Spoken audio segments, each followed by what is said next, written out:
Bueno, de nuevo les saludo, buenas tardes a todas y a todos.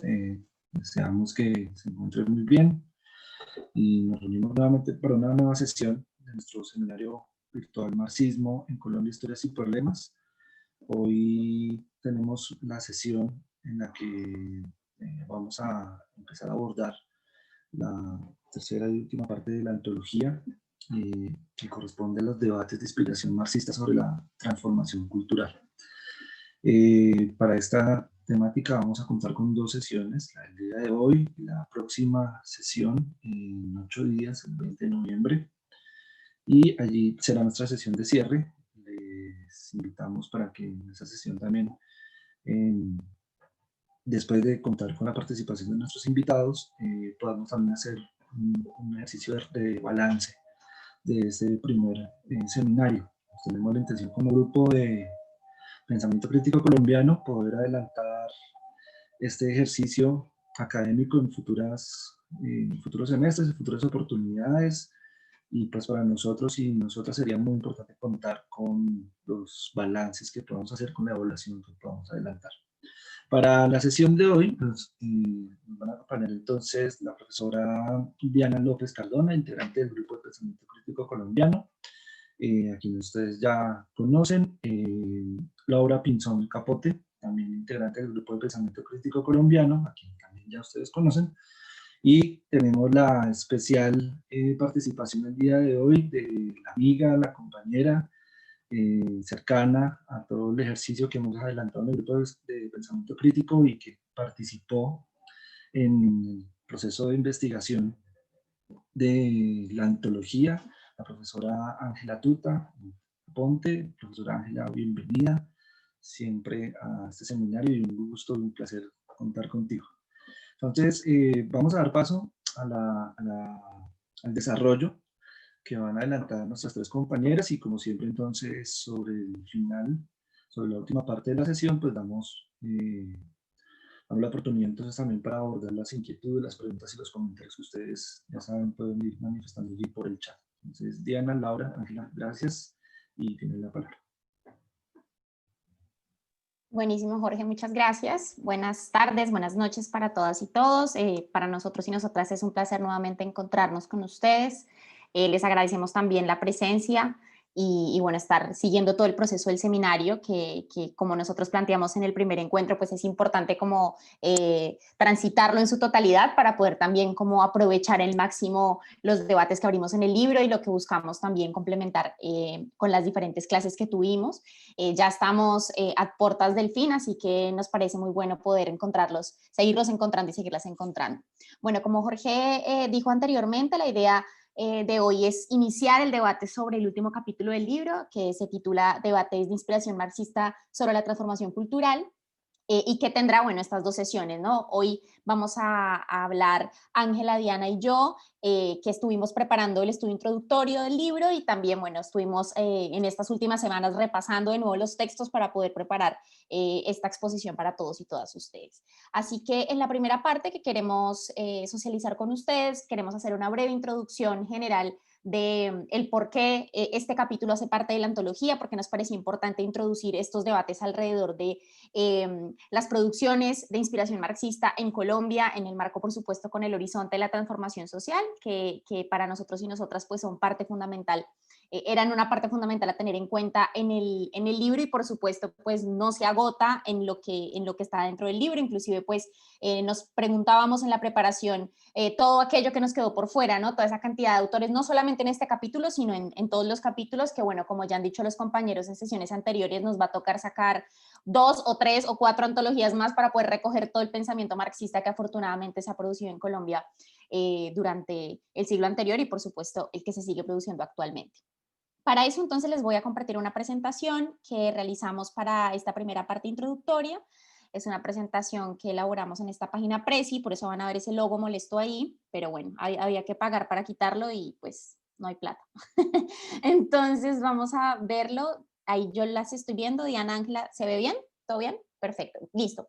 Bien, la idea en este primer momento es poder compartir con ustedes los principales elementos que nosotras planteamos en el estudio introductorio, que también pues nos abren al debate que ya después tanto Diana como Ángela nos van a complementar, sobre todo un poco en las discusiones profundas o las discusiones que hay detrás, digamos, de esa llegada de las ideas marxistas a Colombia en materia de la transformación cultural, ya sea como ustedes vieron en el estudio introductorio, desde la producción artística, ya sea desde la producción de la investigación social o desde las diferentes corrientes educativas y pedagógicas que se desarrollaron durante el siglo XX desde esta perspectiva, ¿no?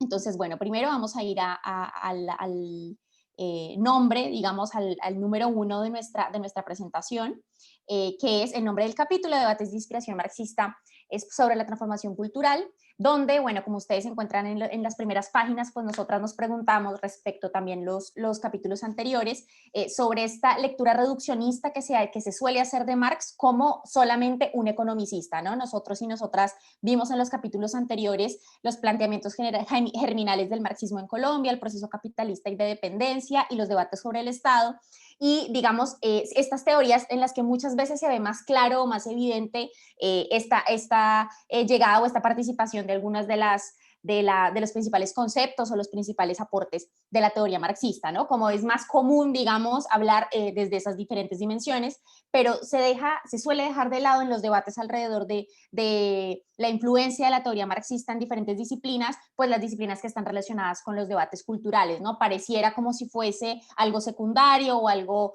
accesorio, cuando en realidad pues termina siendo un elemento fundamental en el horizonte de la transformación social, que es en últimas pues por supuesto el objetivo de la teoría marxista, ¿no?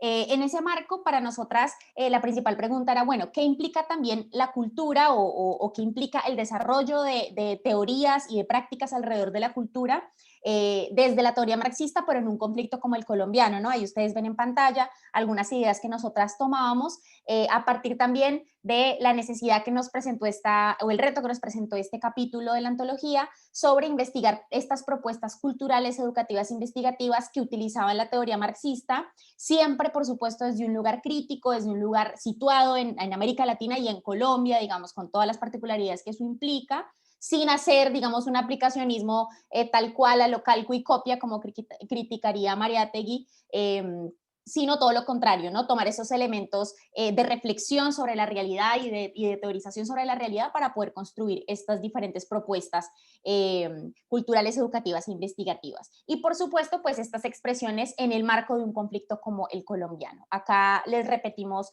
simplemente pusimos los nombres de los autores y las autoras que encontrarán dentro del capítulo, quienes ya han estado leyendo lo que encontraron, que fueron todos seleccionados bajo el criterio de su participación en la historia cultural y política colombiana entre las décadas de 1960 y 1980. Por supuesto, y más adelante lo veremos, los que están, estos 5 compañeros y compañeras, no son todos, por supuesto que faltan un montón, insistimos en esto bueno, es una selección que fue difícil de hacer, no solamente en este capítulo, sino en los capítulos anteriores. Así que solo para recordar, tenemos a Nicolás Buenaventura, Estanislao Zuleta, Orlando Falsborda, Santiago García y Patricia Ariza, son los autores que encontramos ahí en la antología. Sobre este lugar de la cultura en la teoría marxista y cómo la teoría marxista justamente sirve como un impulsor, como un inicio, digamos, del debate también alrededor del lugar de la cultura en un contexto como el colombiano. Más adelante tanto Ángela como Diana van a profundizar, por eso lo voy a pasar rapidito. Me olvidé antes de continuar que acá la imagen que ven de fondo es una pintura de Débora Arango, una artista plástica colombiana que ahora vamos a mencionarla, que se llama La República. Se las recomendamos mucho. Yo soy muy nueva en esto de Precia, así que no logré ponerla completa, pero bueno, es una de los fragmentos de la pintura. Bien, perdón, nosotras en el marco de, bueno, los elementos relacionales de todos los autores, las autoras y un poco las discusiones que nosotros y nosotras dábamos dentro del grupo, pensábamos que había como 3 líneas de encuentro, 3 dimensiones de análisis cruzado entre los diferentes autores y sus textos, ¿no? Que serían los que encuentran arriba: producción contracultural, formación política y el papel de los intelectuales y las intelectuales orgánicas, ¿no? Así que vamos a ir un poquito por cada uno. Insisto, esta es la parte introductoria, así que la idea más adelante, por supuesto, es que tanto Diana como Ángela pues profundicen en estas líneas, ¿no? Acá tomamos algunas de las principales ideas que establecemos en el estudio introductorio, pero también algunas citas de los textos para navegar un poco por el capítulo. Y que es un poco pues esta pregunta sobre la contracultura, ¿no? Que muchas veces no suele ser, digamos, la primera palabra que utilicemos al pensar en estas personas involucradas en las dimensiones culturales que responden o se oponen, digamos, a la cultura dominante o a las ideas dominantes y las formas de hacer cultura, las formas de hacer investigación, las formas de hacer educación dominantes, ¿no? En ese marco, digamos que encontramos uno de los elementos principales, que es esta idea de, en todos los autores, las autoras, de la ruptura con la idea de la reproducción de las formas culturales dominantes, como ven en pantalla, ¿no? Un poco el conocer el estado de cosas y ver que efectivamente en ese orden de cosas, en ese status quo, hay una serie de elementos que se basan principalmente en la cultura, obviamente en muchas otras dimensiones, pero utilizan la cultura como una herramienta para mantenerse y perpetuarse, ¿no? El sistema utiliza las herramientas culturales en sus diferentes expresiones para mantenerse, perpetuarse, consolidarse y efectivamente pues mantenerlo como una ideología, un sistema dominante, ¿no? Son de alguna manera elementos sostén, digamos, de ese sistema de reproducción de las formas culturales, y es contra esto que efectivamente pues estos autores, autoras que incluimos en el capítulo están respondiendo, están escribiendo, están elaborando productos artísticos, ¿no? Por supuesto, también en el marco, en esta respuesta de la necesidad de la apropiación de la historia por parte de los explotados y las explotadas, con la perspectiva de construir esta conciencia colectiva, ¿no? No solamente en términos del rechazo a la ideología dominante y el rechazo a esas formas culturales dominantes, sino también el rechazo a partir de la apropiación de lo propio, valga la redundancia, ¿no? La apropiación de las expresiones de los explotados y las explotadas, de la clase trabajadora en general, ¿no? Y en ese marco, por supuesto, como es el título como van a ver, perdón, en el último elemento que vamos a poner en la parte de introducción, que es la transformación cultural para la transformación social, ¿no? Expresado en esta relación teoría-acción de la que ya hemos hablado previamente en los otros encuentros. Acá vamos a pasar muy rápido. Son varias diapositivas, son varias sobre todo porque hay varios nombres, pero la idea no es hacer de esto una descripción, sino simplemente dar un pantallazo general. En esto que me parecía importante incluir dentro de estas artistas, estos artistas y personas involucradas en la elaboración de la transformación cultural durante el siglo XX en nuestro país, a la pintora, digamos, que efectivamente pues estaba en el mapa general de la presentación que vieron anteriormente, que es Débora Arango, que bueno, era paisa de Medellín y fue una pintora, digamos, particularmente polémica en su época porque fue la primera mujer que empezó a ser disruptiva con este rol, digamos, dominante de lo que debía ser una mujer pintora. Empezó a pintar otro tipo de cosas. Primero empezó con la pintura de desnudos, de cuerpos de la mujer desnudos, que eso, digamos, era bastante disruptivo en la época. Y algo muy importante es que fue parte del manifiesto de los independientes, un grupo de artistas en Medellín y otras ciudades del país, donde se planteaba, digamos, otra forma de hacer arte. Acá simplemente trajimos como ejemplos dos de sus pinturas: Masacre del 9 de abril de 1948, que ya, bueno, había sido muy cercana a Jorge Eliezer Gaitán, y su primera exposición artística había sido en el marco de cuando Jorge Eliezer Gaitán era ministro de Educación. Y en la segunda, Rojas Pinilla, se llama esta pintura, que bueno, más adelante cuando hablemos del contexto, pues vamos a entender también un poco a qué va esta pintura. Después, algo muy importante en toda nuestra antología, que lo vieron en los diferentes capítulos y que en esta particularmente también está mencionado, son las diferentes revistas o estas plataformas, digamos, de intercambio, digamos, de escritura y de intercambio cultural entre los intelectuales y las intelectuales de la época, ¿no? Acá tenemos la revista Mito, que se menciona en el estudio introductorio, de divulgación de escritores, escritoras y elementos importantes de crítica literaria, ¿no? Escribieron ahí importantes escritores de nuestro país, como Gabriel García Márquez, León de Grey, bueno, los que ven en pantalla. La revista Taller, esta revista de análisis de actualidad política muy importante, inaugurada por Álvaro Vázquez y Carlos Tuta, y efectivamente pues profundizando sobre los estudios políticos, sociales, culturales y económicos de la época. También la revista Alternativa, más un poco no necesariamente desde estos estudios políticos sociales, sino más por ahí desde la divulgación periodística, pero muy importante también para digamos, el desarrollo de la antología. La habrán visto citada numerosas veces. la revista Documentos Políticos, que algo muy importante, hablábamos ahora anteriormente con Ángela, intercambiando por ahí los nombres para introducir en esta primera parte, que nació en la clandestinidad durante la dictadura de Rojas Pinilla, que más adelante vamos a conversar sobre eso, y muy importante, digamos, ese elemento de la producción académica y la producción periodística en el marco de una dictadura como la de Rojas Pinilla.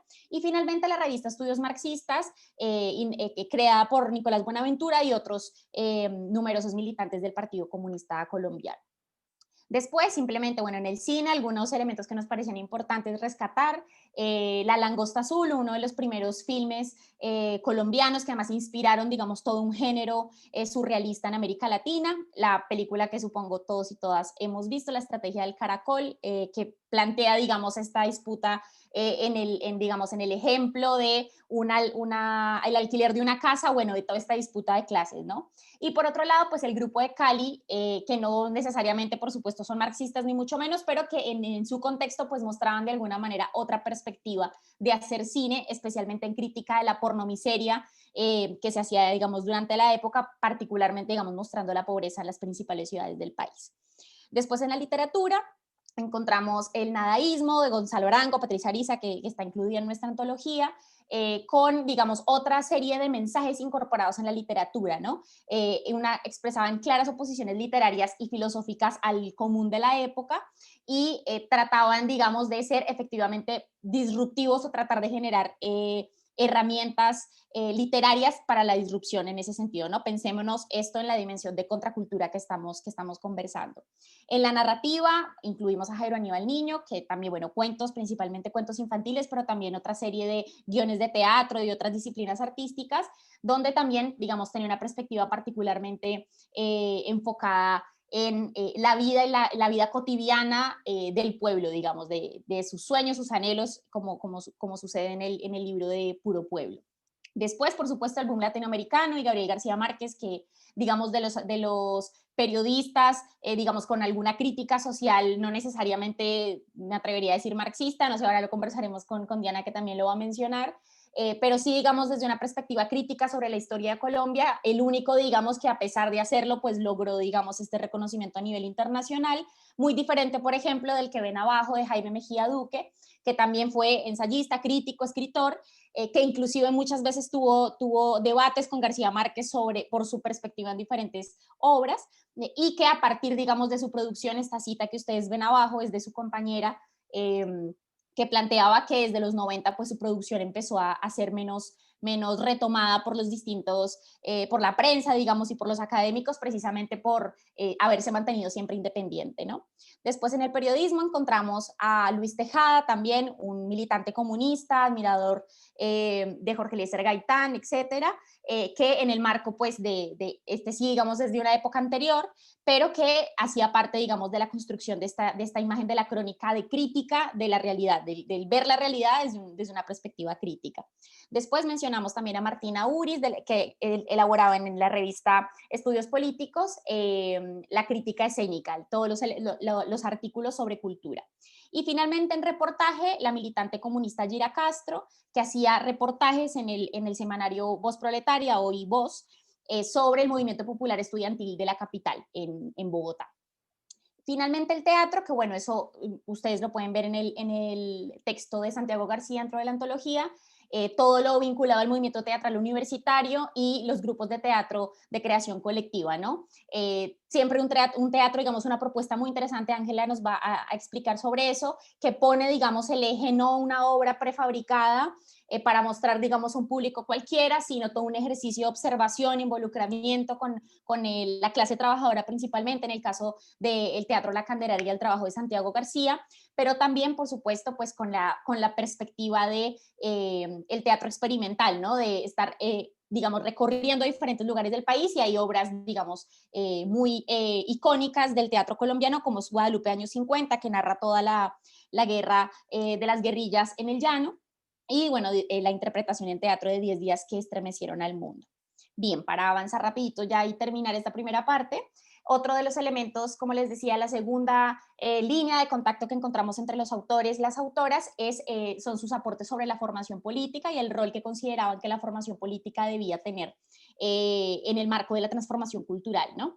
En ese sentido, pues por supuesto, la concepción de la educación dentro de las organizaciones sobre el tipo de sistema, ¿no? Como trabajar junto a las organizaciones sociales, pero también junto a los obreros y las obreras en la fábrica, pero también junto a los campesinos y las campesinas, el conocimiento de qué tipo de sistema, digamos, es el actual. En el texto de Nicolás Buenaventura retoma mucho el rol que tiene el sistema educativo para la reproducción de la División Internacional del Trabajo. Y en ese marco también no solamente esta dinámica que, bueno, Diana va a trabajar también el tema puntualmente de la educación, pero no esta dinámica solamente de el educador, por llamarlo así, hacia las personas que están en el proceso educativo, sino viceversa, ¿no? Esto que siempre planteó, por ejemplo, Orlando Falsborda, de aprender haciendo, de involucrarse, digamos, de que el investigador sea sujeto y objeto de investigación al mismo tiempo, digamos, en un movimiento dialéctico, como lo hemos visto en los anteriores capítulos de la antología. Ahí ven algunas de las frases de los distintos textos, tanto del estudio introductorio como sobre los autores.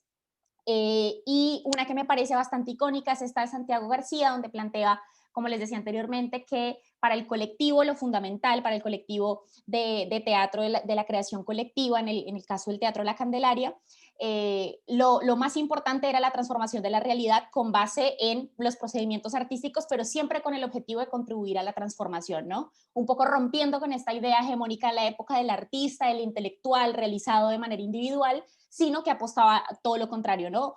Que lo importante fuera efectivamente trabajar junto a las clases populares la representación de su misma realidad y cómo efectivamente se estaban viendo involucradas en ese marco, ¿no?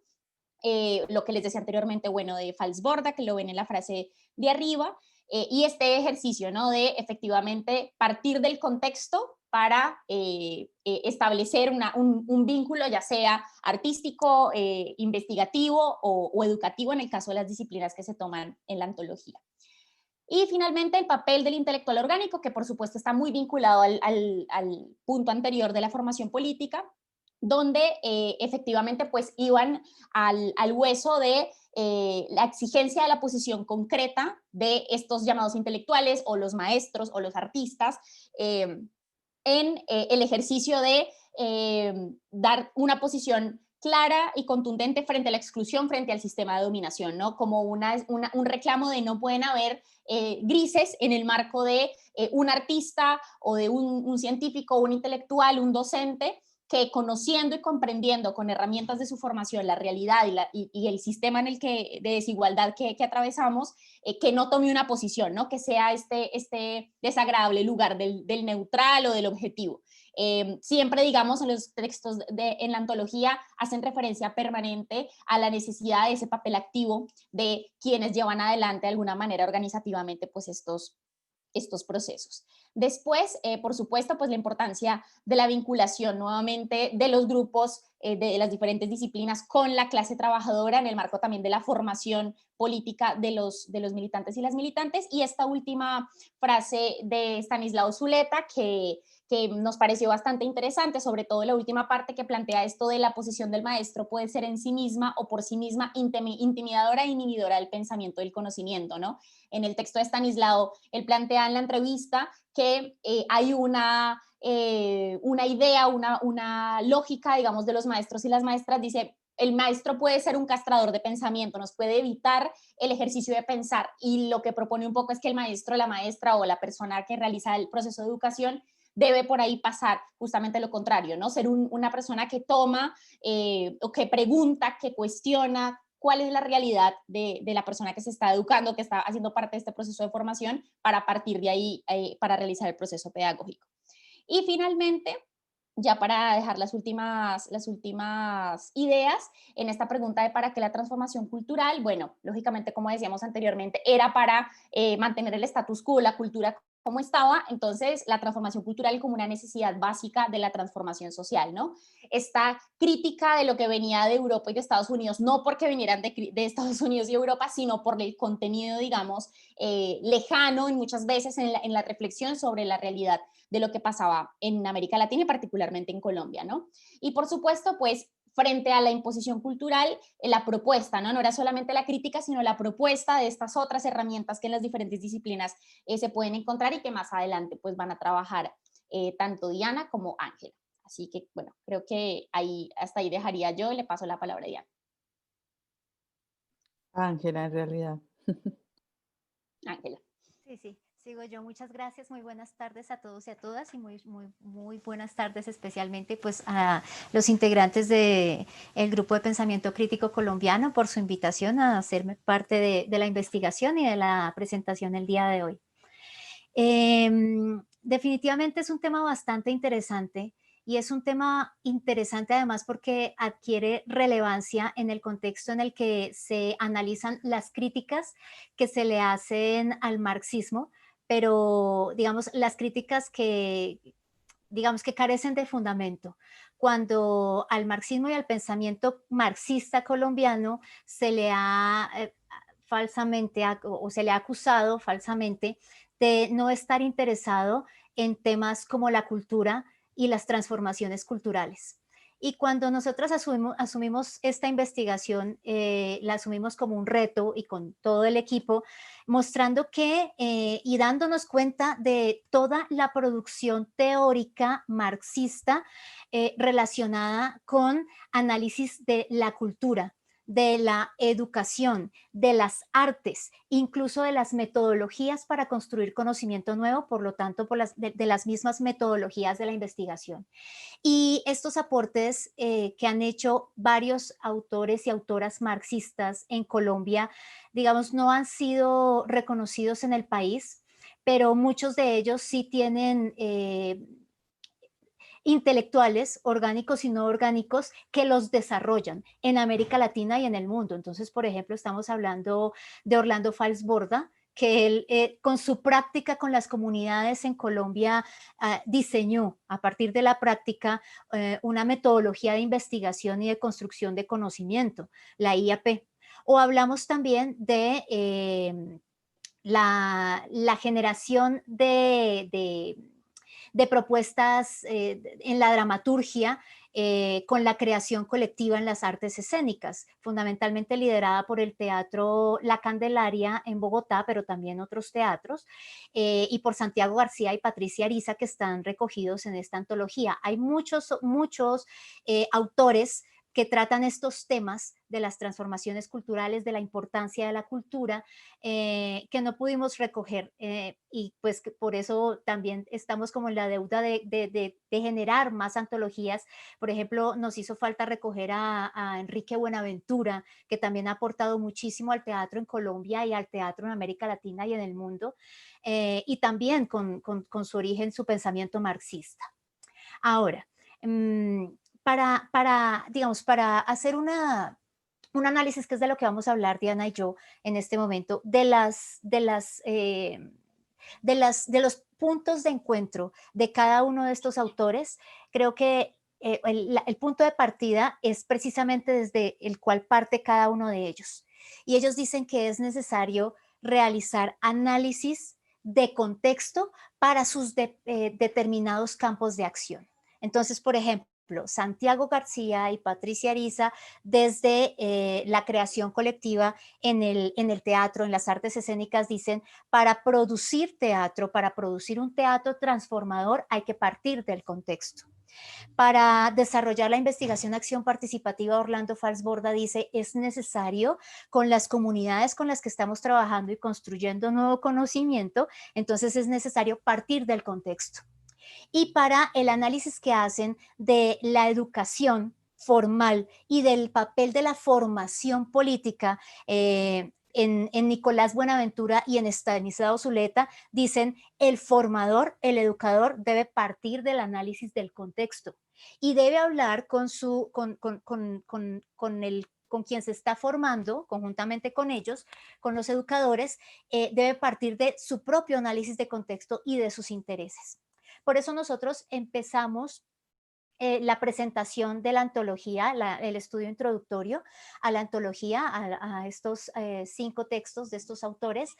Empezamos precisamente haciendo un análisis del contexto en el cual ellos escribieron e hicieron su producción teórica y su aporte al marxismo desde Colombia, desde su práctica.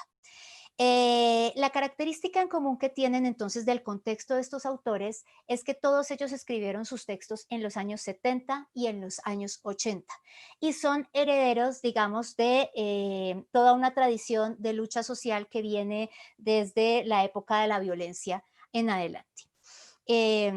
Empiezan y aportan sus textos publicados de los 70 y 80, como lo digo, bajo un contexto en el cual estábamos en el periodo del Frente Nacional, un periodo en el que el poder político se reparte en Colombia entre los dos partidos tradicionales, impidiéndole la participación en la política formal a otras terceras fuerzas y entre ellas a las organizaciones políticas de izquierda y o marxistas, de las cuales muchos de nuestros autores eran militantes. Cerrar estas puertas para que otras fuerzas políticas pudieran manifestarse en la política formal e incluso legal, porque se les impedía participar en la política, se ilegalizaron algunas de esas organizaciones, dio pie a que aparecieran muchas de las organizaciones armadas insurgentes, las guerrillas de izquierda en Colombia. Muchas de ellas que, bueno, han tenido sus desarrollos incluso en el siglo XXI. Al mismo tiempo que hay está este periodo, digamos, de cerramiento de la participación política, ocurre en Colombia esta forma de llevar la política por el lado de la violencia política como una respuesta también en defensa a los ataques violentos por parte del régimen y del bipartidismo en Colombia. Y al mismo tiempo que hay este cerramiento de esa política, se empiezan a desarrollar en el país, fundamentalmente en los años 70, se empiezan a desarrollar fuertemente organizaciones de viviendistas, organizaciones estudiantiles, los sindicatos. Se fortalece el movimiento obrero, está en pleno auge y es una de las épocas de mayor auge del movimiento obrero en la historia política nacional, que es muy interesante. Por eso Nicolás Buenaventura habla de la formación de los integrantes o los militantes que hacen su vida política en los sindicatos que hacen parte del movimiento obrero, la organización de las organizaciones obreras de los años 70. Y además de eso, también se está construyendo un gran movimiento nacional de teatro, de arte, pero fundamentalmente del teatro a nivel nacional. Ellos escriben entonces en este contexto, es un contexto de cerramiento de la política, producto del Estado colombiano, de aparición de desarrollos de la violencia política también en Colombia, ¿sí? de creciente desarrollo de la violencia política en Colombia, pero también del ascenso de la lucha de masas organizada en el país. Y cada uno de ellos va a cumplir un rol en ese movimiento social y popular. Ellos son herederos entonces de ideas del marxismo que llegan del extranjero y las aplican y las desarrollan en Colombia. Entonces, para darle paso digamos, a la parte que tiene preparada Diana, yo haría una introducción especialmente en el tema del teatro, que es, digamos, poco conocido entre quienes no practicamos el arte directamente en Colombia.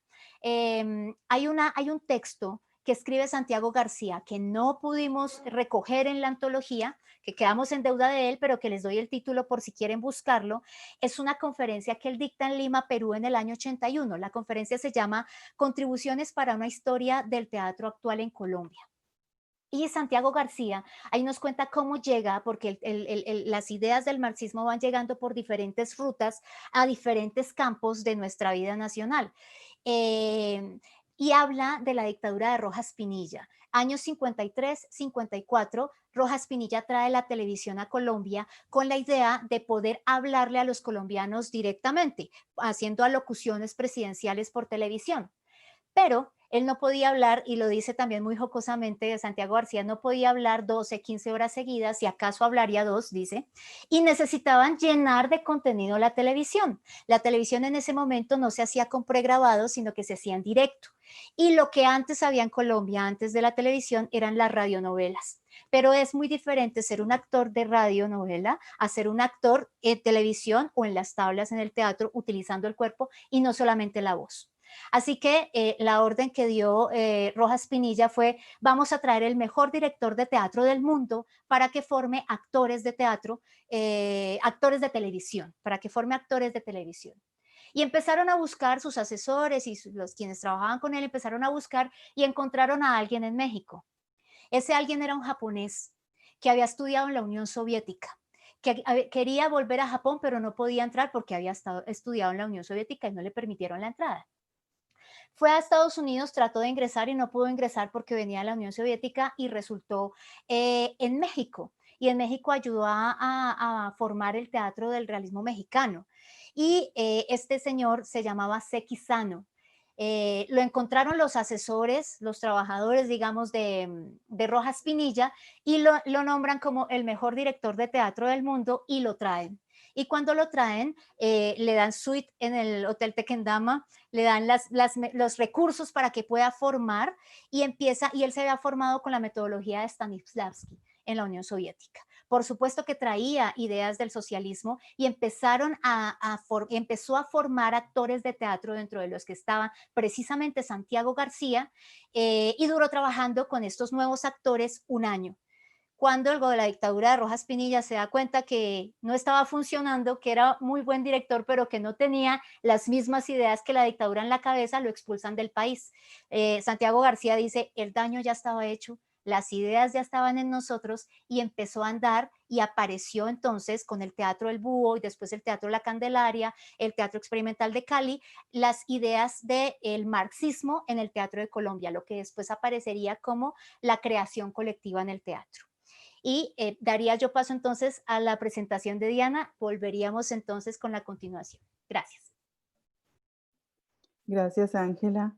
Bueno, yo quiero presentar algunos análisis también como en esta perspectiva de cruzar a los autores, autoras a través de algunas categorías, pero quisiera contar un poco que en el caso colombiano, como lo hemos querido mostrar durante la antología y en el transcurso del seminario, se evidencia que el marxismo ha tenido distintas formas de abordaje y distintas formas de llegada también dentro de esas construcciones de pensamiento crítico. En el caso de nuestros autores y autora en este capítulo, yo considero que se pueden evidenciar 3 formas en las que se puede asumir el marxismo. Uno, como obra que es presentada por eruditos, ¿no? Que es la idea esta de los estudiosos de Marx, de la gran teoría y de conocer profundamente y profusamente la obra de Marx, y que presentan a Marx o como filósofo, o como economista, o como sociólogo, ¿cierto? Digamos que eso es como una de las maneras, me parece a mí, más difundida de la perspectiva, digamos, de la influencia de Marx en el pensamiento crítico. La segunda forma en la que se asume el marxismo es como un sistema de interpretación de la realidad, ¿no? Un poco lo mencionaba también Ángela y lo mencionaba Laura, es decir, como una forma de leer la realidad bajo algunas categorías, y esto, bueno, también sin duda estuvo influenciado por las diversas lecturas realizadas a través de marxistas europeos, ¿no? Sobre todo de los franceses, de los alemanes, ahí hay algunas, digamos, algunas tendencias, pero también de la manera como fue leído a través de las traducciones rusas, ¿no? Que eso también ya lo habíamos planteado en alguna sesión. Eh, las traducciones también hacen que haya una interpretación particular de esas categorías marxistas. Y la tercera forma que me parece a mí asumen estos autores, autoras del marxismo, es como un método. Es decir, asumen las categorías y los presupuestos marxistas para desarrollar una propuesta en sus áreas de expresión o de trabajo o de investigación, ¿no? Incluso sin llegar a decir que son marxistas o en algún momento asumiéndose como marxistas y de pronto intentando, digamos, distanciarse a través de otras formas de llamarse, ¿no? De algunos eufemismos, ¿no? Pero que sin duda generan una propuesta desde la perspectiva crítica de, digamos, de esta lectura del marxismo y de su expresión en los distintos ámbitos en los que inciden, ¿no? Tal vez lo que más se pone en evidencia en estos estudios es esta idea de recrear y recorrer un camino para lograr las transformaciones culturales necesarias, ¿no? Esta idea de darle la vuelta a los horizontes de sentido, de esta cultura hegemónica o de esta amalgama, digamos, una mezcla bastante revuelta de cuestiones que no generan o no alcanzan a generar una identidad nacional. También hay una preocupación y de plano también hay una influencia de esta concepción de generar una identidad popular, ¿no? Bien arraigada en el pueblo y en eso que nos constituiría como colombianos y colombianas, ¿no? En ese sentido, me parece que tuvo bastante influencia esta idea de recorrer estos caminos. Bueno, ya lo han mencionado suficientemente Laura y Ángela, pero me parece que es importante ver cómo en el arte, digamos, en el teatro, la literatura, el cine, las artes plásticas, la poesía, ¿no? Se evidencian más como espacios de denuncia, de crítica de la realidad del país, de poder presentar los conflictos a través de las injusticias, ¿no? Pero también de mostrar esas formas de producir contracultura, cultura hegemónica, perdón, una cultura contrahegemónica a partir de las formas de hacer el arte, ¿no? Como la creación colectiva, la creación de un cine underground, ¿cierto? Que no fue, digamos, tan eh, difundido ni promovido, digamos, desde la esfera estatal, aunque sí lo fue la televisión, pero paradójicamente, como decía Ángela, allí estuvieron Sequizano, pero también estuvo Fausto Cabrera, ¿no? Que fue fundador de la televisión en Colombia y que luego, bueno, se dedica al cine, etcétera, y viene con esta influencia sobre todo, pues por supuesto del republicanismo español, pero también de haber vivido mucho tiempo en China, ¿no? Y esa influencia también es derivada de su hijo, Santiago García, que produce estas, digamos, estas eh, películas, ¿no? Bueno, en las ciencias sociales se manifiesta con pensamiento crítico como el que hemos presentado en el seminario, ¿no? Pero que a su vez se pueden plantear como otras formas de investigación, como la IAP, superando o intentando superar los ejercicios de investigación contrahegemónicos. Y la crítica a la educación, como lo decía Laura, desde la denuncia a la falta de derechos, de la construcción de políticas públicas que se convierten, digamos, en políticas de cerramiento, de exclusión, ¿cierto? De la educación en Colombia, pero también cuestionando los modelos educativos surgidos en los distintos lugares, ¿no? Incluso los modelos socialistas. También hay una crítica, digamos, a esas concepciones de la escolaridad. Pero además de su carácter de denuncia, todas estas propuestas de pensamiento crítico alternativas, a mi modo de ver, tienen unas características que las atraviesan y que ponen de presente su inspiración marxista. Algunas de estas cuestiones han sido ocultadas bajo el manto de otras filosofías, otras formas de pensamiento. Se ocultaron mucho, o bien también en la ortodoxia, ¿no? A partir de, estos son las lecturas desde Rusia o desde los socialismos reales, eh, o bien desde la fenomenología, ¿no? Estos son más hegelianos, post-hegelianos, y no tanto desde la perspectiva de Marx, o saltando ya a los posmarxismos, ¿no? Al posmarxismo y a todas las influencias todas las lecturas que se dieron en Europa del marxismo, ¿no? Y las más aceptadas. Sin embargo, al recuperar un poco, digamos, las categorías, algunas de las categorías con las que uno podría identificar, hay algunos rasgos del marxismo en estos autores y autoras, se evidencian algunos que voy a mencionar. Uno lo mencionó Ángela, que es el reconocimiento del contexto, es decir, cómo estos autores parten de reconocer que este es un contexto de opresión, de desigualdad, de injusticia, ¿no? Eh, Hay un reconocimiento de que este es un modelo que oprime y no solamente desde lo económico, sino que también es un modelo social y cultural que se impone. Hacen una lectura crítica respecto digamos, de las formas en que se educa al pueblo colombiano y de cómo se instalan estas ideas y estas perspectivas culturales hegemónicas a través de la reproducción de un modelo que enseña a repetir y no a pensar, ¿no? A repetir información. Y bueno, que esta lectura de la realidad también se hace a través del reconocimiento de lo propio, ¿no? De las limitaciones, pero también de las posibilidades de transformación, como lo muestran Falsborda y bueno, los, eh, los estudios de Antonio García, etc. La muestra de nuestra historia, desde la recuperación de las voces de quienes han sido invisibilizados, ¿no? Que es una cosa que también había dicho Ángela, cómo muestran la participación de actrices y actores en la reconstrucción de la historia del país y en la participación de las víctimas también en la reconstrucción de la memoria. De la misma manera se puede ver en la investigación de Orlando Falsborda, ¿no? De la IAP.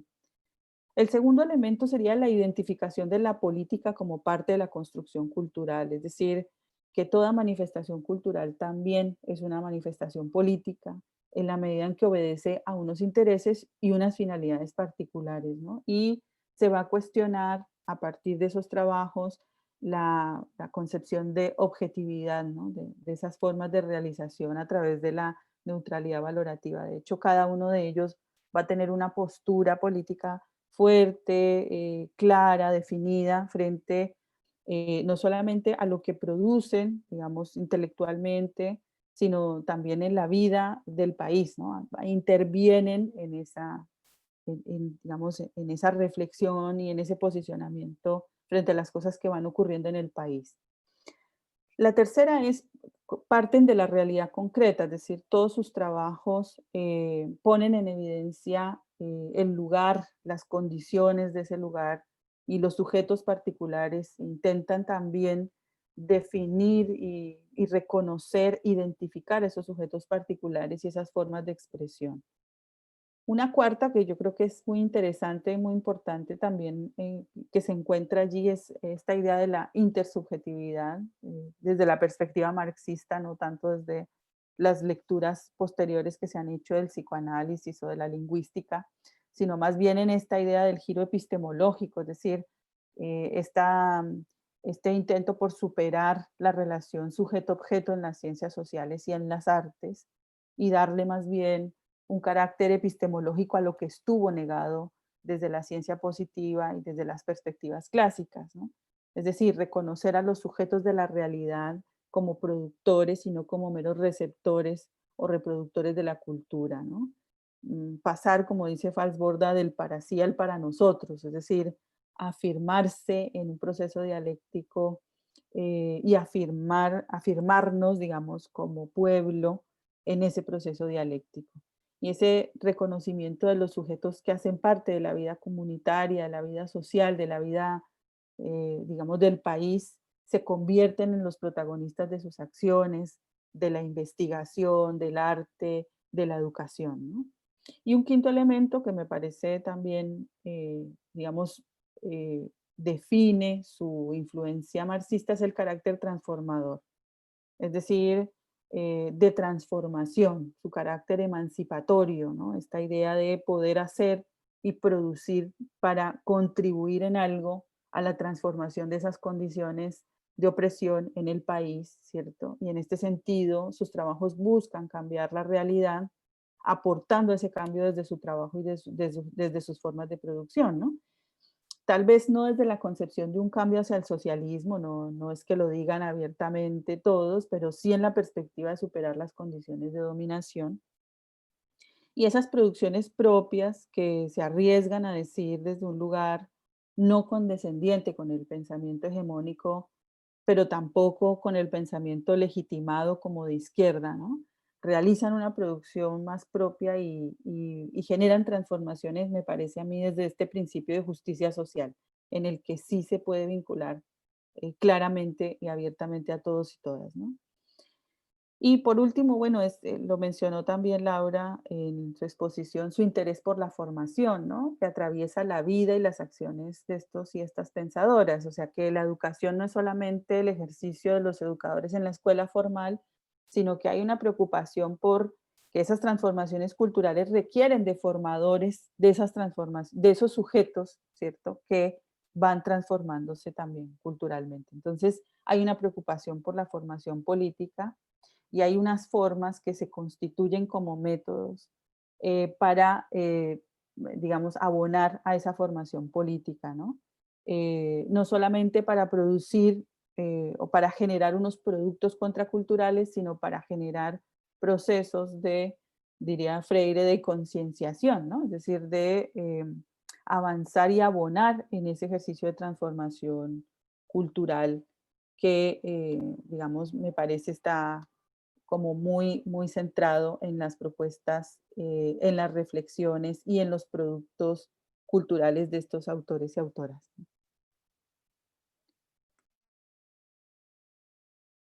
Bueno, Ángela.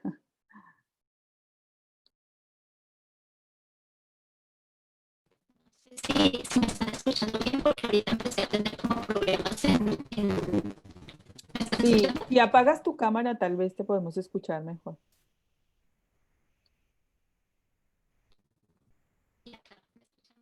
¿O hay problemas de conexión? Porque yo siento que hay problemas de conexión. Voy a salir y les pido que por favor me den ahí para poder poner el micrófono. Dale, está bien, no hay problema.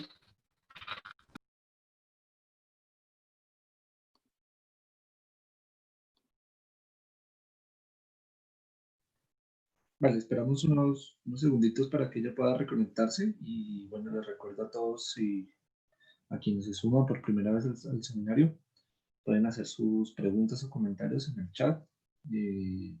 Tan pronto finalicen nuestras compañeras su presentación, abordamos las preguntas o los comentarios que ustedes puedan hacer.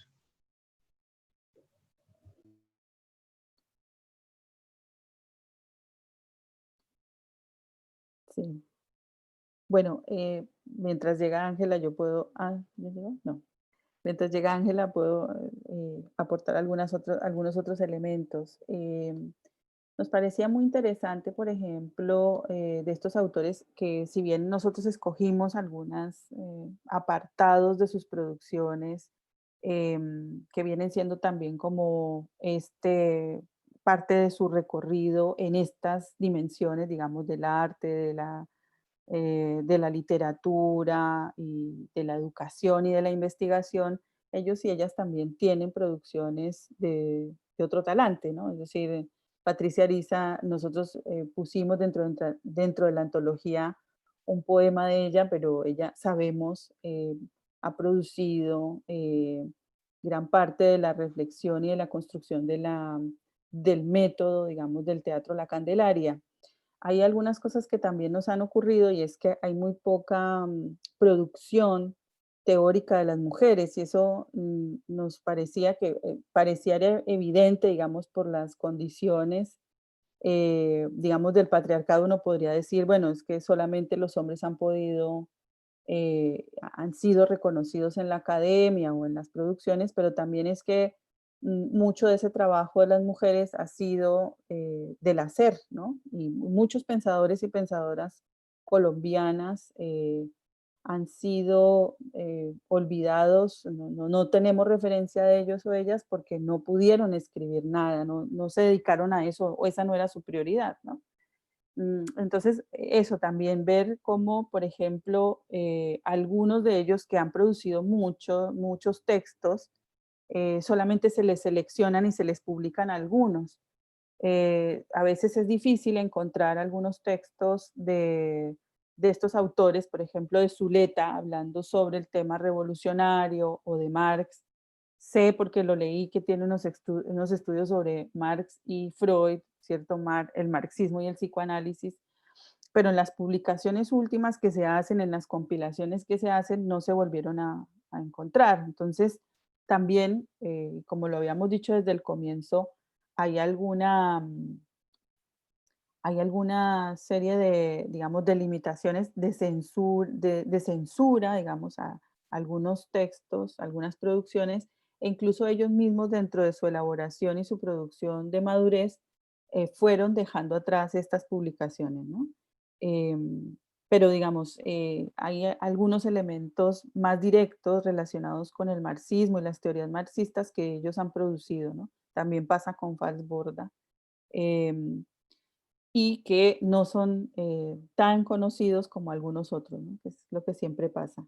Está puesta por encima de unos textos sobre otros de acuerdo a la conveniencia, digamos, del trabajo académico, del trabajo intelectual.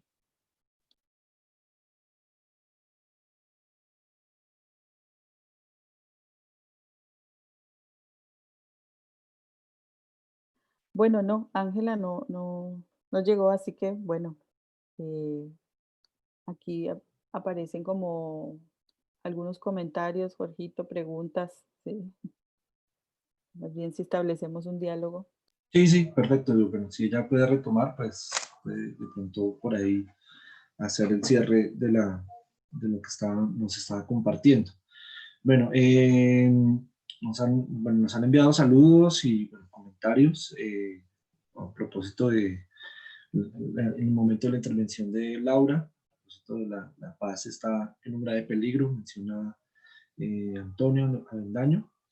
Y nos hace una pregunta Darío García. Dice, han enunciado autores y artistas que se formaron y produjeron desde mediados del siglo XX. ¿Qué puede decirse de la influencia del marxismo en las producciones artísticas y en la producción cultural de principios del siglo XXI? Y bueno, también a propósito, yo quería también como ampliar el diálogo con ustedes, no solamente a partir de lo que han presentado hoy, lo que hemos incluido en la antología, sino también trayendo acá al público, públicamente, conversaciones que hemos tenido en privado, y es la importancia de los procesos de formación.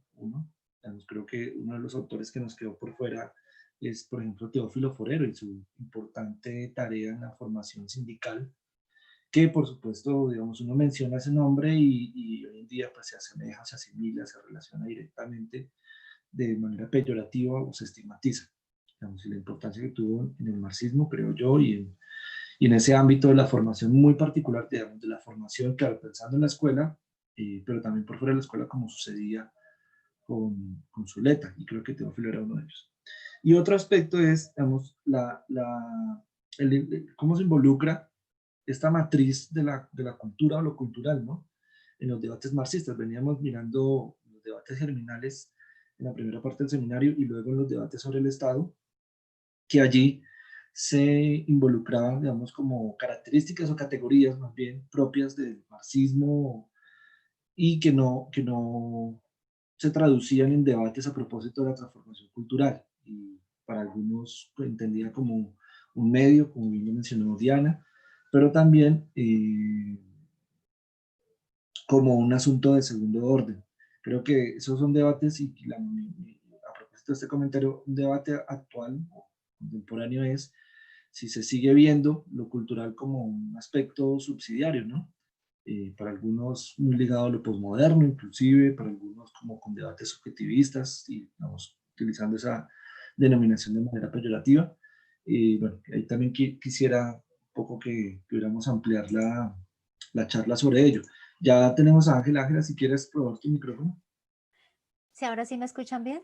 Sí, perfecto. Entonces, dale, si quieres, les propongo lo siguiente, si quieres terminas y miramos la pregunta que nos hace Darío García y bueno, y ahí, por ahí como el corto diálogo que les estaba estableciendo hace un momento. Gracias. Primero, presentarles excusas a todos. Estas cosas que suceden preciso cuando le toca hablar a uno, ¿cierto? No pueden suceder antes ni después. Bueno, entonces siguiendo, digamos, en el orden de ideas que llevábamos con Diana, creo que podríamos entonces finalizar hablando de los aportes que desde estos intelectuales orgánicos marxistas o de inspiración marxista se le han hecho al mundo en cada uno de sus respectivos campos. Entonces, recordemos los campos, digamos, en los que ellos se circunscriben. Está el campo de la educación formal, Estanislao Zuleta y Nicolás Buenaventura. Pero Nicolás Buenaventura también se circunscribe en el campo de la formación política, es decir, de la formación de militantes políticos y de activistas sociales. Está el campo de la investigación social, de la sociología, específicamente, pero de la investigación social, está Orlando Falsborda. Y está en el campo de las artes escénicas, de la dramaturgia, Patricia Ariza y Santiago García. Es muy común que encontremos sobre, por ejemplo, las reflexiones sobre educación popular en América Latina, que son muy importantes. Encontremos grandes teóricos también de inspiración marxista, brasileros, mexicanos, argentinos, incluso de Centroamérica, pero es poco común que hagamos alusión a los propios pedagogos populares o formadores sociales que se han dado en Colombia. Y de esos pedagogos populares y formadores sociales tenemos un montón. Nosotros recogimos entonces dos: Estanislao Zuleta, Nicolás Buenaventura. Ellos hacen una reflexión de la necesidad de, digamos, el primer postulado que tomamos tanto Diana como yo, de la reflexión y del análisis del contexto para transformar las realidades.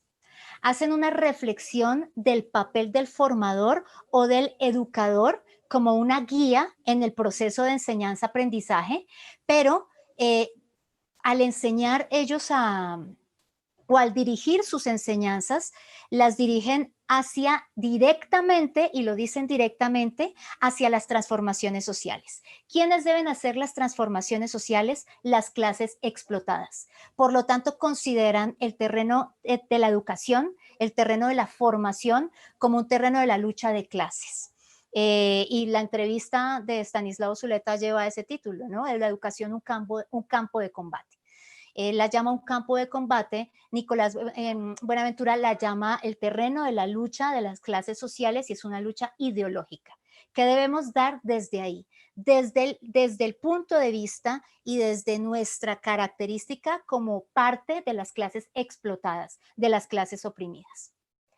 Para Orlando Falsborda y para Santiago García y para Patricia Ariza, la producción que ellos hacen, científica en ambos casos, en una científica para el arte y en otra científica para las ciencias sociales, también se hace desde el punto de vista de los oprimidos y para transformar las realidades de los oprimidos. Por eso hacen el análisis de contexto. Ellos escriben, les decía yo en mi primera intervención, escriben en la época de los 70s, 80s, y les hacía un muy somero recorrido de la situación política del país en esos años, y habíamos quedado en que los años 70 fue un periodo de efervescencia y de organización social muy importante en la historia de Colombia. De hecho, el paro cívico más importante en la historia de Colombia se dio en el año 77. Para esa efervescencia social y popular, esa organización social y popular, la respuesta por parte del Estado, que ya no está gobernado por el Frente Nacional, la respuesta es represión y el Estatuto de Seguridad Nacional de Turbay, que ataca y persigue a los activistas sociales, entre ellos, por ejemplo, Nicolás Buenaventura, Patricia Ariza, y ellos siguen, sin embargo, asumiendo su militancia política de compromiso con las causas al servicio del pueblo, de los derechos del pueblo. Ese mismo contexto de represión de las luchas sociales, de agudización del conflicto armado en Colombia, lleva a la primera mesa de negociación de paz entre el gobierno nacional y la guerrilla de las FARC y el primer acuerdo de paz, el acuerdo de la Uribe. Entonces, los años 80 son años de represión social, pero al mismo tiempo años de movilización social por la paz. Y tenemos, por ejemplo, persecuciones políticas contra Orlando Falsborda, que fue encarcelado, fue prisionero político. Pero como es un movimiento social por la paz, dentro de estos autores, digamos, una de las militancias más destacadas por la paz la tiene Patricia Ariza, que fue militante de la Unión Patriótica, un movimiento por la paz que apoyaba el proceso de paz entre la guerrilla de las FARC y el gobierno nacional, y ella fue perseguida y amenazada en incontables ocasiones. Ellos hacen parte de ese movimiento por la paz, y ese movimiento por la paz también redunda en la promulgación de la nueva constitución dentro de la cual participa como constituyente Orlando Falsborda, y también algunos de ellos alcanzan a vivir la ruptura de la paz y la agudización del conflicto armado en Colombia. Ese es un contexto, una educación en contexto, y cada uno de los trabajos que ellos hacen, ya sea las obras de teatro, ya sea las investigaciones sociales que realiza Falsborda con las comunidades, ya sea el análisis de la educación, cómo funciona la educación, cómo debería ser la formación política de las clases explotadas, todas tienen esa base que es el análisis de contexto. Pero también tienen una segunda base, que es el análisis de contexto se hace con el fin de transformar nuestra realidad. Ese es el objetivo, transformar nuestra realidad. Y esa transformación de realidad y ese análisis de contexto se tiene que hacer necesariamente desde el conocimiento y el aprendizaje de la historia de nuestro país y de la geografía de nuestro país. Por ejemplo, Santiago García habla directamente de la enseñanza de la historia, Nicolás Buenaventura habla de la enseñanza de las ciencias sociales, Stanislao Zuleta habla de la enseñanza de la filosofía, pero todos ellos enseñando a pensar en contexto para transformar la realidad, para reconocerme como individuo dentro de esta realidad con posibilidades transformadoras. Por eso, cada una de sus producciones está analizando la historia, el contexto del momento, pero proyectando, tratando de proyectar transformaciones sociales. Esto es muy importante porque específicamente para el caso del arte en las ciencias, en el arte de la dramaturgia, del teatro, y en la sociología, en la investigación sociológica, aparecen a partir de esas reflexiones y las que hemos venido trabajando en esta tarde, aparecen dos propuestas metodológicas que son reconocidas hoy en el mundo de las artes escénicas y en el mundo de la investigación social. La investigación acción participativa de Orlando Falsborda, donde involucra a las comunidades, y las comunidades son las que definen qué es lo que quieren investigar para poderlo transformar. No es un investigador que llega de afuera, sino que el investigador hace parte de los mismos procesos de la comunidad y está investigando conjuntamente con ella. Y es una metodología de investigación reconocida mundialmente y la aporta Colombia desde el marxismo del pensamiento crítico colombiano. Pero el otro aporte que, digamos, que vale la pena resaltar para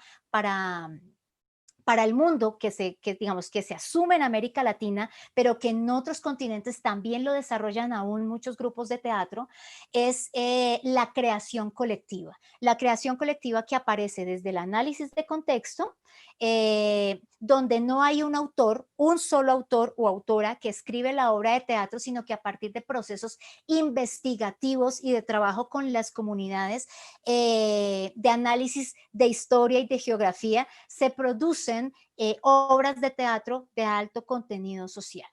Y hay dentro de estos elementos de análisis del teatro, de la investigación social y de la educación formal y de la formación social o la educación popular, está que todos estos procesos de investigación, de aprendizaje, de creación, se están desarrollando al mismo tiempo en la práctica. Entonces todos ellos parten desde ese postulado marxista que dice, a partir del análisis de contexto, pero también de la práctica, del aprender haciendo, vamos a transformar nuestro mundo.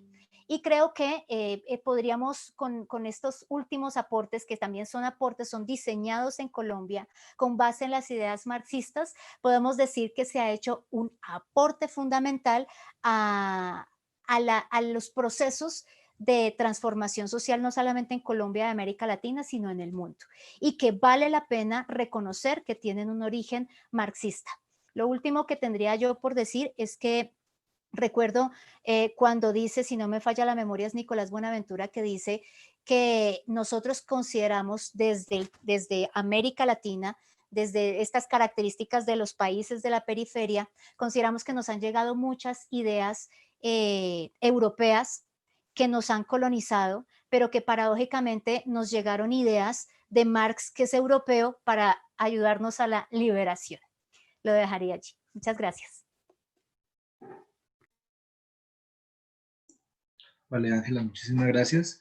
Entonces, les recuerdo la pregunta de Darío y hay una pregunta también de Alberto. La pregunta de Darío es, ¿han enunciado autores y artistas que se formaron y produjeron desde mediados del siglo XX? ¿Qué puede decirse de la influencia del marxismo en las producciones artísticas y en la producción cultural de principios del siglo XXI? Y Alberto nos pregunta, nos comenta lo siguiente. En El Capital, Marx hace planteamientos sobre el fetichismo, las mistificaciones, la conciencia habitual o cotidiana. Incluso habla de la religión de la vida cotidiana. Hay un vínculo entre la estructura económica y la conciencia que tienen sus agentes sobre ella. Dentro de la revisión de la literatura en Colombia, ¿encontraron algún autor o autora que abordara los temas del fetichismo y las mistificaciones y su relación con la vida cotidiana? Entonces, bueno, la palabra para que abordemos estas dos inquietudes. No sé Sí. cuál de las Bueno, tres. sí, yo quiero decir varias cosas en relación con algunas de las preguntas que se han planteado, incluso con la que habías planteado tú, Jorge, también.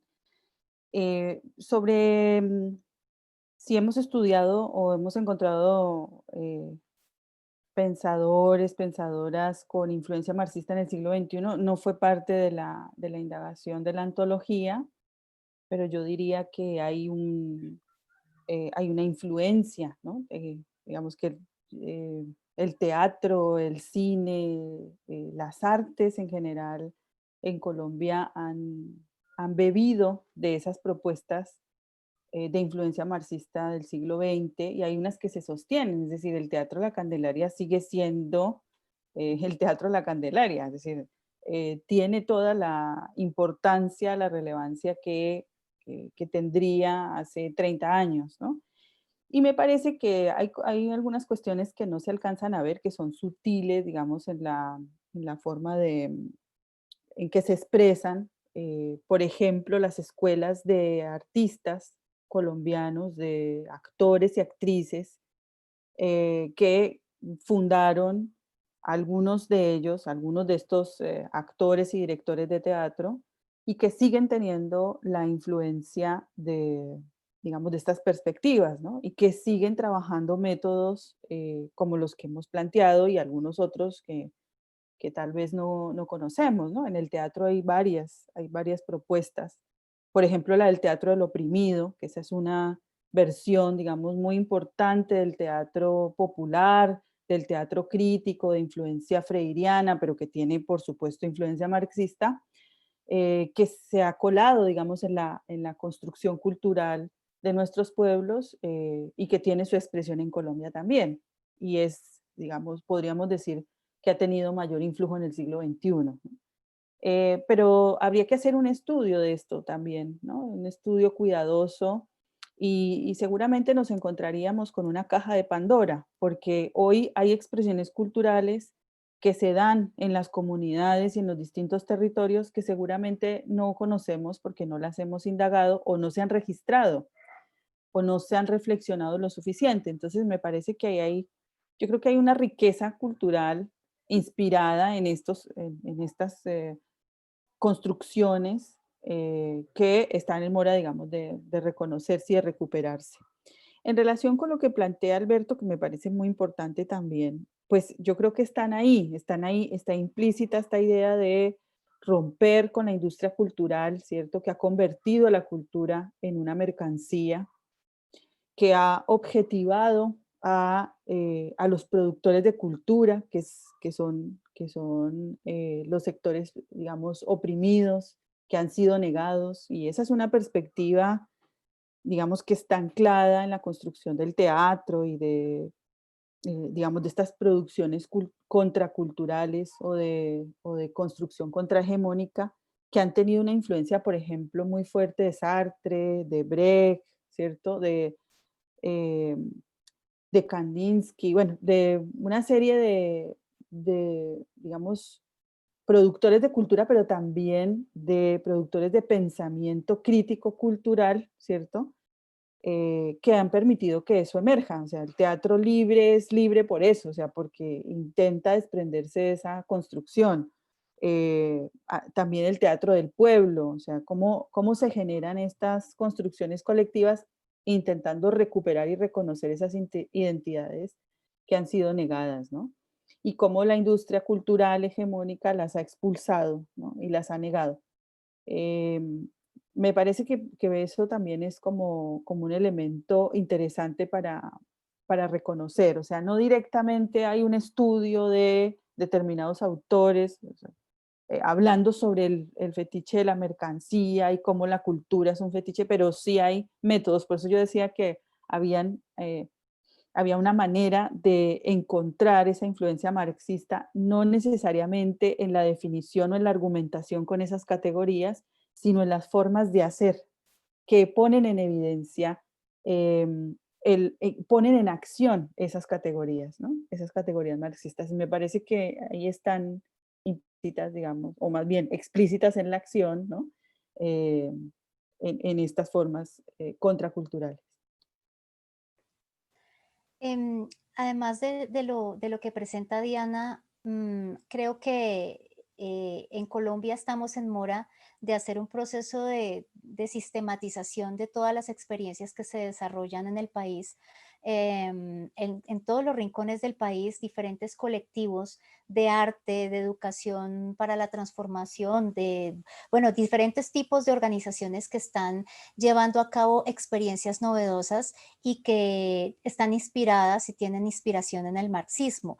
Algunas lo hacen conscientemente inspiradas en el marxismo y creo que acercándome un poco a los desarrollos que en investigación están tratando de hacer muchos grupos de artistas en Colombia, me he dado cuenta que tienen intereses de transformar la sociedad y se han acercado, por ejemplo, en la universidad donde yo estoy estudiando, hay una escuela de arte y los artistas investigadores tienen un debate muy interesante, por ejemplo, con Colciencias, para que se les reconozcan sus obras, creación como producto científico, como producto de investigación.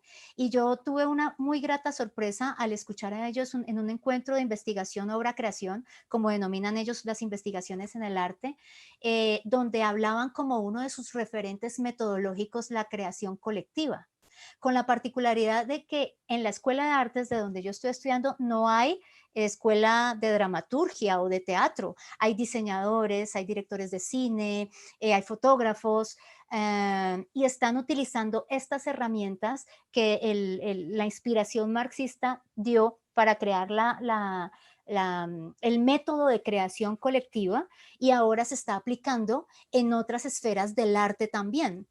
Digamos, uno podría preguntarse si se hace de manera consciente, como estoy aplicando ideas del marxismo y voy a transformar la sociedad de las realidades sociales a partir de la aplicación de estas ideas en mi contexto, o digamos, se van a acercar a partir de la implementación, del análisis de lo que significa la creación colectiva como método.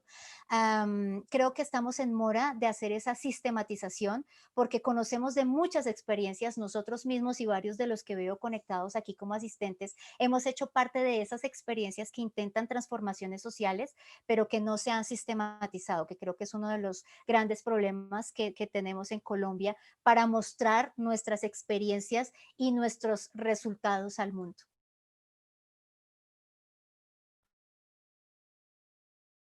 No, yo solamente agregaría, pues obviamente totalmente de acuerdo con lo que planteaban Diana y Ángela, solamente plantearía que también, digamos, el reto o la dificultad también de pensar las producciones artísticas, educativas e investigativas en el marco del siglo XXI, además de esto, ¿no? Del, por ahí el no reconocimiento de la herencia en muchos casos, ¿no? Como en esta dinámica de creer que la historia empezó en el siglo XXI, que creo que le pasa a muchos artistas en nuestro país, que son muy buenos, pero que efectivamente prefieren no mencionar, digamos, esta herencia de la que pues prácticamente es imposible, digamos, desligarse cuando uno ve concretamente pues sus realizaciones artísticas o pedagógicas, ¿no? Pero que también implica sobre todo en determinadas dimensiones pues un reto aún mayor en términos de reflexionar aún más sobre esas ideas, como decía Ángela, y situarlas en el contexto, como es en el, digamos, en toda la dimensión más de la disputa de ideas en lo comunicativo, en el periodismo, digamos, en toda la elaboración más de diferentes herramientas, digamos, de interpretación de la realidad desde un lenguaje sencillo a través de una serie de plataformas que pues es el eterno problema que se tiene, por ejemplo, en la disputa cultural desde la comunicación, ¿no? Y es como yo aplico estas ideas, pero a través de plataformas que no son necesariamente plataformas nuestras y que sabemos que nos están vigilando, y cómo logramos hacer esta concepción también y este trabajo de el estar presente, digamos, en la realidad, y cómo eso se condice con, por ejemplo, el nivel de monopolios mediáticos que hay hoy en nuestras sociedades, ¿no? En la sociedad latinoamericana en general, el control, digamos, de los medios de comunicación y el discurso mediático también, digamos, ahí diría uno, hay una continuidad en esto de la censura, ¿no? Como que la contracultura, o por lo menos pensar el periodismo desde otras perspectivas, sigue siendo criminalizado, eso no se ha transformado, y también inclusive es paradójico en esta dinámica de creer que estas nuevas plataformas o estas nuevas formas de comunicación plantean muchos comunicadores,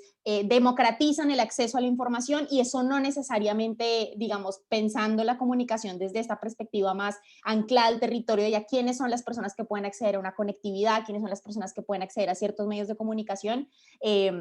Se da uno cuenta que ahí también hay un terreno de disputa muy grande, y que muchas veces no se piensa inclusive lo comunicativo como lo cultural, ¿no? Como, bueno, la comunicación es el televisor, es el diario, son los de siempre. Ahora en Colombia el debate que hay, por ejemplo, con Semana, que creo que es inclusive un debate mucho más interesante de lo que puede ser aparentemente, porque es un poco esta idea de salir de la idea del periodismo como una entidad rígida y como una entidad de grandes nombres y grandes marcas que terminan siendo efectivamente, hasta ni siquiera para los investigadores del marxismo, ni los militantes, ni mucho menos, para cualquier colombiano o colombiana hoy, es tan evidente cómo opera la ideología dominante a través de los medios de comunicación, como sucede con Semana, que ya es casi evidente y descarado, digamos, lo que sucede cuando hay cambios como los que hubo esta semana en la dirección, etcétera. Entonces, creo que también hay una deuda que tenemos, y que me parece que es importante también mencionarlo en ese sentido, sobre la producción de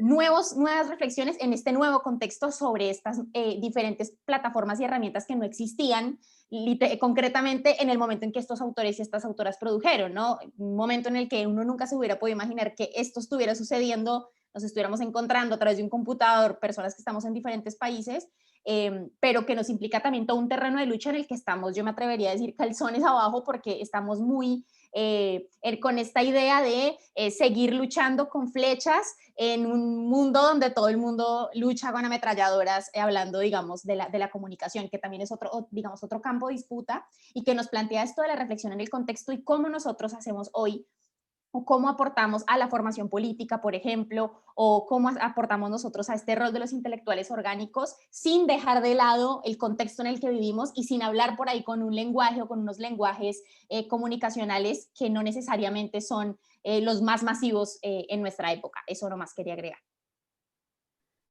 Sí, pero también agregar que, bueno, parte de incluir a estos autores y autoras en la antología es, digamos, una preocupación por eso también, digamos, por reconocer y empezar a recuperar un poco esta producción cultural, ¿no? Que es una producción cultural que hace parte de la historia del país, de la historia del pensamiento crítico del país, y que, como decía, lo dijo suficientemente Ángela, también ha repercutido en América Latina.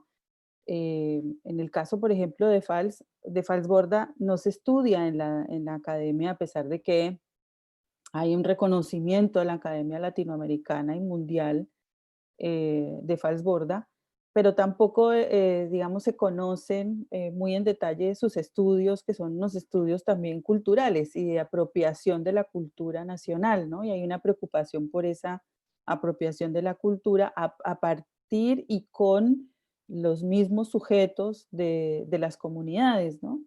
Es paradójico, pero por ejemplo, que el concepto sentipensante se haya hecho famoso más porque Galeano lo retomó en un cuento de él, digamos, en uno de sus escritos cortos, sabiendo y citando, por supuesto, a Fals, pero se vuelve importante, interesante, es a partir de ese desarrollo, digamos, de esa expresión literaria, como la concepción de utopía, que también dice Galeano, la retoma de un colombiano. O sea, hay una serie de elementos que están presentes en nuestra cultura, que no las reconocemos, lo hemos dicho también hasta el cansancio en este seminario, porque estamos mirando siempre hacia afuera y digamos, hacia otros modelos, ¿no? Y no en lo que está en nuestro país. Yo pensaba ahora, por ejemplo, que nos faltó hacer un recorrido por la música, que la música también ha tenido una influencia, digamos, desde esta perspectiva marxista,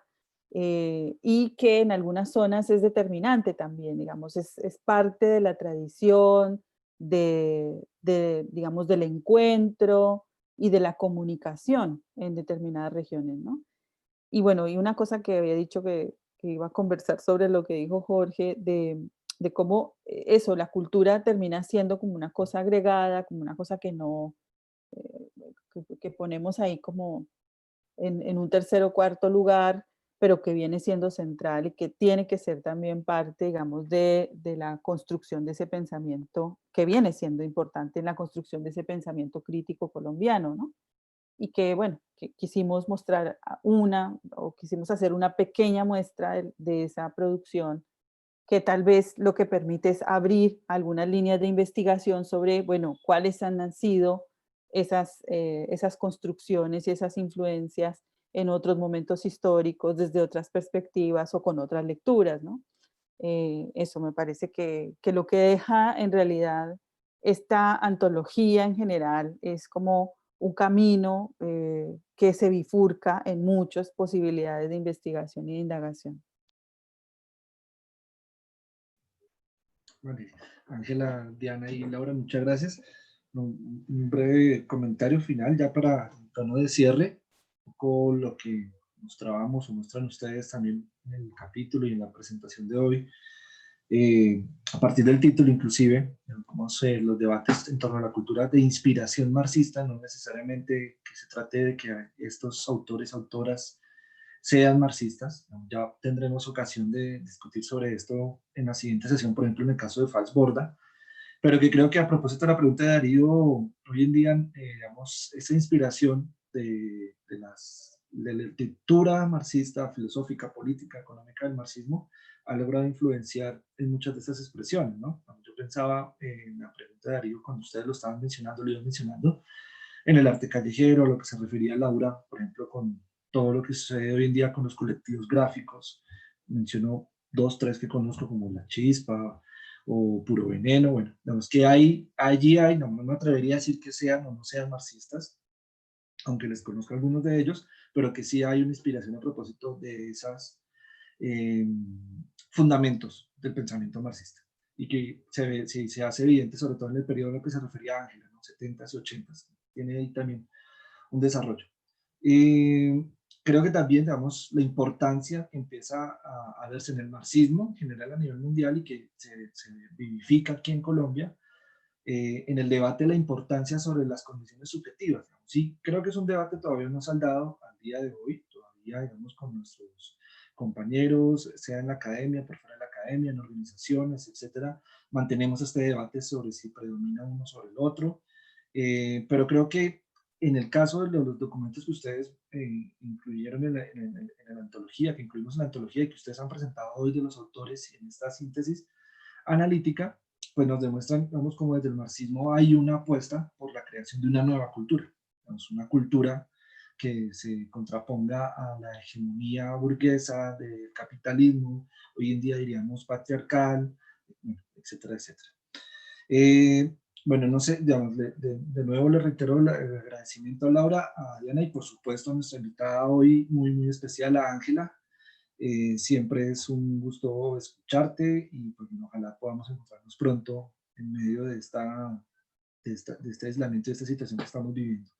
A quienes participaron hoy en el curso, que vienen siguiendo el curso, también agradecerles su participación, recordarles que la siguiente sesión, digamos, tendremos la sesión de cierre y a quienes también apenas se sumaron hoy, también son bienvenidos, bienvenidas a la siguiente sesión el viernes 20 a las 5 de la tarde en este mismo enlace. Vamos a tener la sesión de cierre del curso.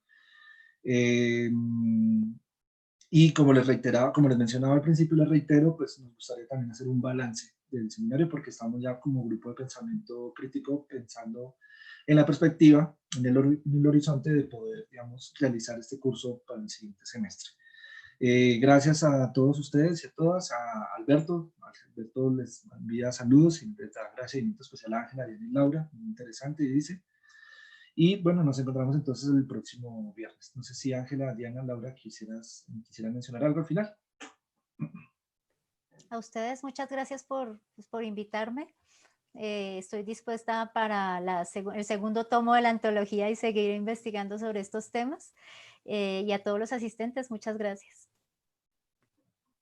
Igual, nuevamente, pues muchas gracias a todos y todas y la verdad que hacerles una invitación para buscar, y la verdad que es un universo, como dijo Diana, es una caja de Pandora ponerse a buscar todo lo que se ha producido en Colombia en el siglo XX y en este también, tremendo, en todas las disciplinas artísticas y leer, digamos, es una cosa inagotable, más allá del capítulo es un abrebocas para buscar todos los debates de inspiración marxista y otros también, por supuesto, de transformación cultural, así que un tema súper interesante e inagotable. Y bueno, nuevamente pues muchas gracias y una alegría también prepararlo junto a Diana y Ángela.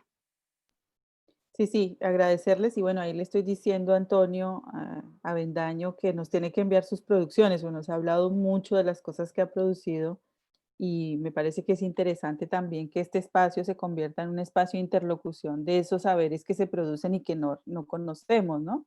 Entonces también bienvenidos esos aportes. Y sí, definitivamente, bueno, esperarles para el cierre. Queremos hacer un balance con ustedes, darles la voz, tener la posibilidad de que nos encontremos, que nos veamos las caras en el próximo encuentro. Así que vamos a garantizar que eso sea así para que podamos conversar un poco en el cierre. Nada más. Muchas gracias. Vale, muchas gracias y nos vemos entonces a la próxima. Buenas noches para todas y todos.